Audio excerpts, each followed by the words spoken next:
Hello, what is going on, traders? I hope you're all well. Welcome back to Forex Fit channel. In this video, I'm going to be performing a top-down multi-time frame analysis on LINKUSDT. So before we get started, if you've been following our channel, you will know that I have a bearish bias in the cryptocurrency market as a whole. Not only the cryptocurrency market, but on risk assets in general. That is partly due to my bullish outlook on the dollar. Mainly, that's off the back of fundamental analysis. However, just because we have a bearish bias on the crypto market doesn't mean we have to neglect potential bullish opportunities. In a trading environment, in a trading market such as the cryptocurrency market, where volatility is extremely high, okay, it's very good to be open to potential opportunities in either direction. We could potentially hedge against the Bitcoin short that I have recently entered. If you haven't checked out my previous analysis, go and check it out. You can see it on our page. Okay, so potentially we're looking at hedging long with a LINKUSDT position whilst we are shorting Bitcoin. So let's get straight into it without further ado. Starting here on the monthly time frame, from a price action perspective, what can we identify? Okay, so from a monthly perspective, we can clearly see the market topped out at around $52, forming the significant high, and then the market has been in a bearish trend ever since, forming a series of consecutive lower highs and lower lows. So we are bearish from a monthly perspective. However, what we can identify is the market is consolidating. Okay, the market is moving sideways, starting to accumulate. And something that you've probably spotted yourself before in the crypto space, when the market starts to move sideways at a level of demand after being overextended to the downside, there is a very high probability that the market will make a bullish move and break out of this accumulation. Now, if we do see a bullish move breaking out of this accumulation, then we could see a potential 100% increase in price. Okay, why do I say that? Because here is the most recent supply zone, which created a bearish impulsive move to the downside. Now, the market moves in waves. It moves in impulsive waves, corrective waves, impulsive waves, corrective waves, impulsive waves. And like I said, we have recently saw an impulsive wave from a monthly perspective on LINKUSDT. This impulsive wave starts from here and it ends exactly here. After an impulse, it is highly probable that we see a correction, and we are yet to see that here on LINKUSDT. Instead, what has happened since that bearish impulsive move, the market has found support. The market has found support exactly at this monthly order block. This is a monthly demand zone where price previously accumulated sideways. Okay, so notice this accumulation of price, and then we get the massive bullish breakout to the upside. So price, once it's broke to the upside, it's come back down and it is now mitigated here. We have mitigated exactly there this monthly demand zone, this monthly order block, which recently pushed price all the way up to all-time high prices. So we know there is a high probability that buyers are going to be at this level, again, waiting to push prices higher.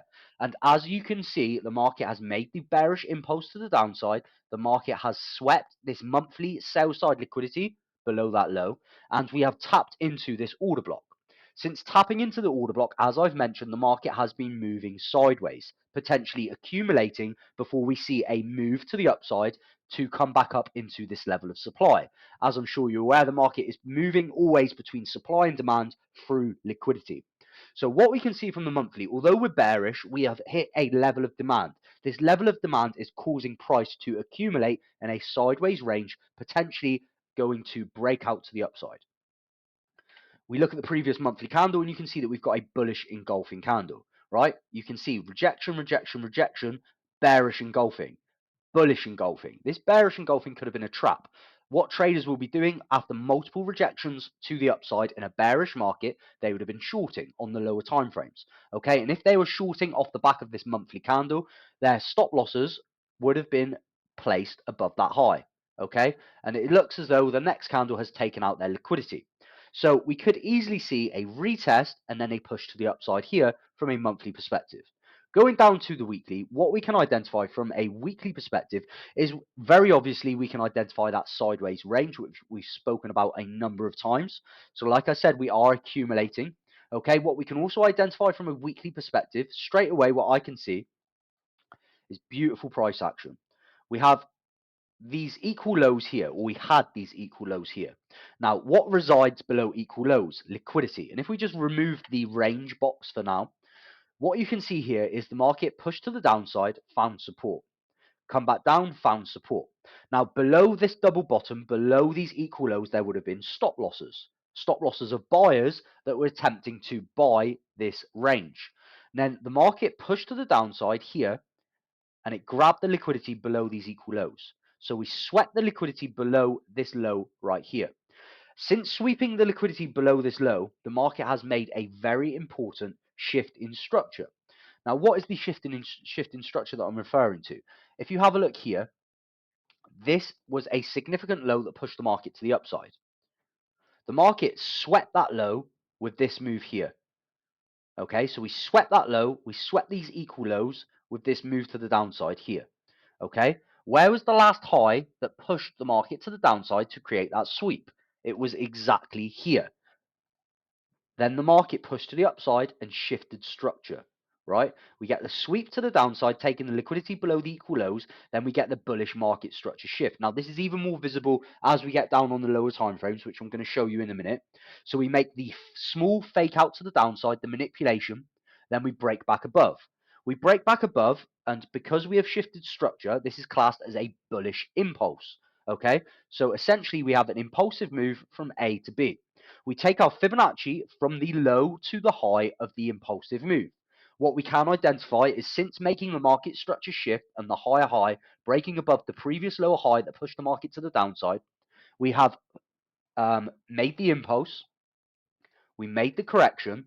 The correction came exactly into the 0.618 and exactly into this level of imbalance that you can clearly identify from a weekly perspective right here. From that wick high to that wick low, there was an area of fair value. The market perfectly made the impulse, the retracement, spiked into this area of fair value, and has started to find support and since pushed to the upside, exactly off the 0.618. Okay, so the market has here made a left shoulder manipulation to the downside, taking liquidity below the double bottom, and right shoulder. Okay, so we have now from a weekly perspective, if we just clean our charts, we have an inverted head and shoulders formation with a manipulation below a double bottom and a accumulation of price. All of these are potential bullish factors. Okay, what we can also spot here on the weekly time frame is we have this weekly close. This is last week's candle, very strong bullish candle, taking out all of the liquidity from this consolidating range here. Now, this candle has also closed with a potential wick to fill. Okay, so that just gives us even more confidence. Now, a potential scenario here is price comes down to fill this gap. Okay, comes down to touch this wick, fill the gap, and then pushes to the upside. Just bear in mind, guys, my overall perspective, as I said previously, in the cryptocurrency market and on risk assets in general, is bearish. Okay, I'm looking for potential opportunities to hedge against my bearish outlook. Now, Link is one of the altcoins which is presenting potential bullish scenarios, even though we are in bearish market conditions. So, as I was saying, that's the monthly and weekly time frame. They do look, it does look possible for a potential move to the upside. So, if we now drop down to the daily, what we can identify from a daily perspective is you can clearly see that inverse head and shoulders formation that I've just referred to. We can clearly see that there is a level of liquidity here. Okay, not only there, but just in general, above the range highs and below the range support, there is going to be liquidity. Okay, so the market has grabbed the equal low liquidity here. So now there is a high probability that the market will grab the equal high liquidity, which is here. Okay, so what we've got from a daily perspective, if we just zoom in on price, we've got an impulsive move from point A to point B. Why is this an impulsive move? Because this move to the upside broke structure. Which structure did it break? It broke exactly this buy side liquidity swing high. So we have a bullish impulse which has broken structure to the upside. Sorry, let me just correct that. Okay, so we've got a bullish impulse which has broken structure to the upside. What we want to be doing after a bullish impulse inside of a bullish trend, you want to be waiting for a retracement to potentially look at the best entries to capitalize on the continuation to the upside. So how we can do this, we can take our Fibonacci from the low to the high of the most recent bullish move. Okay, because obviously this move here, going back to September, the beginning of September, end of August, is a bullish trend. We have liquidity here. Why is there liquidity here? Because this is a significant swing high. Above all swing highs, there is external liquidity, buy side liquidity. Not only that, but we have the range. Above the highs of the range, there is also liquidity, right? So we want to be looking at potential areas where we can capitalize on the next continuation move, the next impulsive move to the upside.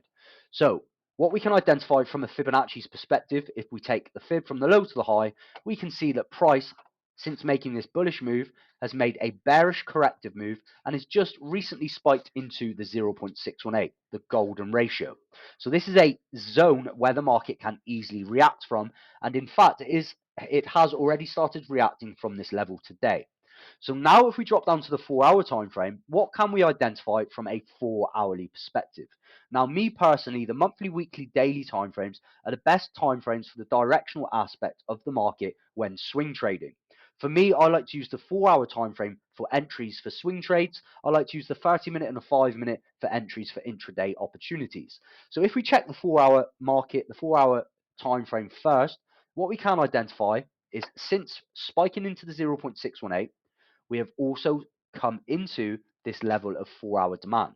Why is this a level of 4-hour demand? Because we can see the price pushed to the upside, then we moved sideways, 4, 8, 12, 16, for around a day here, okay? The market accumulated. This is known as a reaccumulation of price before we push to the upside. So the market has now come into that reaccumulation of price where there is buy orders. You can see we've spiked into it once, spiked into it twice, and we are rejecting that zone. Now, if we want a better indication of price, let's drop down to the lower time frames and see if we can take anything from the lower time frames. Now, what we can identify straight away from a 30-minute perspective, right? Since spiking into that 4-hour demand zone that I've just identified, the market grabbed the liquidity below these equal lows, okay? The market grabbed the liquidity below these equal lows, spiked into this zone. Not only that, but you can spot here that we have a bearish wedge, okay? We can spot here that we have this bearish wedge. Now, this wedge in the minds of a retail traders is a bearish continuation pattern. Price moving to the downside, begins consolidating, breaks out to the downside. Retail traders perceive this to be bearish, okay? Now, I don't. I perceive this to be an inducement. What I mean by that is there would have been traders trying to buy this support, okay? And there would have been traders trying to short this resistance. The market has pushed to the downside into where the institutional orders are filled. The market has taken out the liquidity below this ascending trend line. Now, where is the liquidity? The liquidity is above the descending trend line. Okay, so liquidity is always residing above and below consolidations. So the market has broke to the downside. This break to the downside has removed the stop losses of buyers below this level, and it has also induced sellers into the market that are trading this continuation pattern. So because sellers are induced, this has now created liquidity to the upsides, and this is where I expect the market to go next. Okay, is into all of the sell side liquidity, the buy side liquidity, sorry, above these highs. So how can we potentially look at capitalizing on a move to the upside? Now, bear in mind, Bitcoin, the market leader, I have a bearish perspective on her. Okay, so any trade that I do take on altcoins, any bullish trade will be with reduced risk. Okay, but I've already shown you the potential move to the upside, the potential ROI, just from breaking out to the upside and coming into this level of supply, right? We have monthly supply all across this area. We have a monthly impulse. We have a potential correction that we want to capitalize on, okay? And we can easily get around 100% price increase just by capitalizing on a corrective move inside of a bearish market. So now if we go back to the 30-minute, let's look at potential entries. Okay, we know the market's just dumped to the downside. At the moment, we're bearish from a 30-minute perspective. We can even go down to the 15-minute and you can see we're bearish. Why are we bearish? Because this is the last swing high that pushed the market to the downside and swept this low. Okay, so for the bullish scenario, for the bullish entry confirmation, I have my perspectives, but I have no confirmations to support my bias as of yet. What I'm looking for here is a change in market structure. This is the last swing high to push the market to the downside to sweep this low. If price continues to react from this demand zone and we get a bullish shifting structure from a 15 or 30-minute perspective, in other words, we get a higher high above this high, this will be my confirmation. And I will wait for the higher high to close above this zone, and I will wait for a retest of the order block which created the bullish market structure shift. Okay, and what I'll do is likely use my Fibonacci, for example, take my fib from the high to the low of the move that creates the market structure shift, wait for a zone of confluence, so an order block in confluence with the 0.618 for an optimal trade entry. And this is exactly what I'll be looking for potential confirmations to support my top-down analysis that I've just explained. Now, bear in mind, guys, as I've said a number of times, I definitely have a bearish outlook on risk. So any long opportunities for me at the moment is just a hedge against my current shorts. Okay, so it would be with reduced risk. And yeah, that's pretty much it, guys. I hope you enjoyed the video. Please don't forget to subscribe to our free Telegram channel where we post daily trade setups, education, psychology tips, and more. If there's anything you would like me to analyze from a top-down perspective, please feel free to comment below. Yeah, take care, guys. I'll see you all in the next video.